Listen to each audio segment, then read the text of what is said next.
So, you know, the universe is going to take you where you need to go, right? So, I'm just riding around because I done rode every floor at least once or twice and been in the stores I wanted to go into. So, I'm on my way to the second floor, which is the main floor, to get ready to call my ride so I can go home because it's getting cold. And I ain't got no coat, and I ain't going to bring one. I want to go home. So, look, a young man on the third floor, I was behind him, and his hoodie said, "I wish the F I would." And I was like, whoa. So I said, "Excuse me, tell me about that your shirt, your hoodie." So in the front it has the initials with periods with periods behind each one.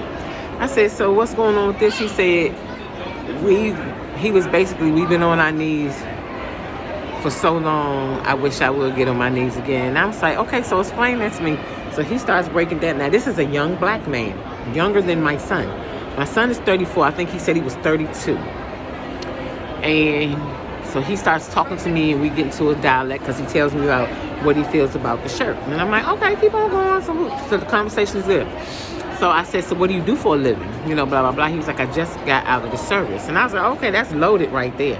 I said, "So tell me about the service and why you were there, what, you know." And I said, "You talking about you won't take anything, but you serve the country that most times don't serve you when you come back."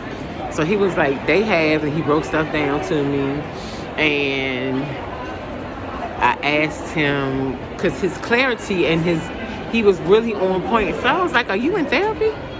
And he was like, "Yes." I said, "You're actively in therapy right now?" He said, "Yes." I said, "I can tell by the way you act and by the way you are carrying the positivity of your life right now." So he just went deeper and deeper. And I said, "Oh my God, I'm not trying to be funny and I'm not trying to be mean. We do not normalize black men getting therapy."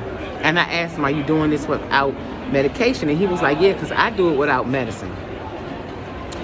This man blew my mind. I gave him my card because I do have a social media card, and I told him I was on my healing and spiritual journey. And then I said, "Look, you're going to have to give me your number because you're going to have to be the person that I do an interview with.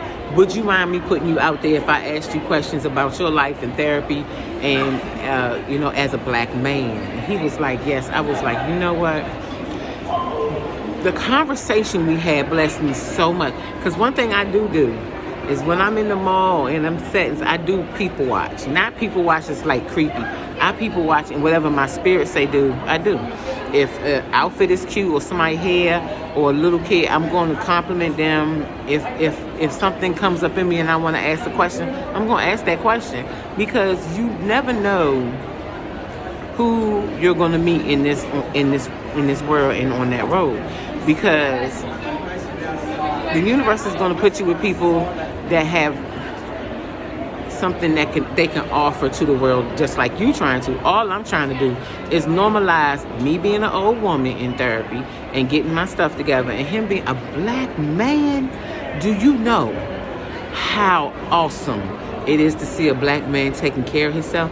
Because a black man has not been taught to do anything but go to work, pay bills, and let people mistreat him. I'm sorry, y'all women. I'm not saying that you have never been hurt by a black man, but baby, you don't know how hard it is to be a black man, and I'm not one, but I feel sorry for him. I cannot wait to do an interview with him. I love you, Porch Chronicles.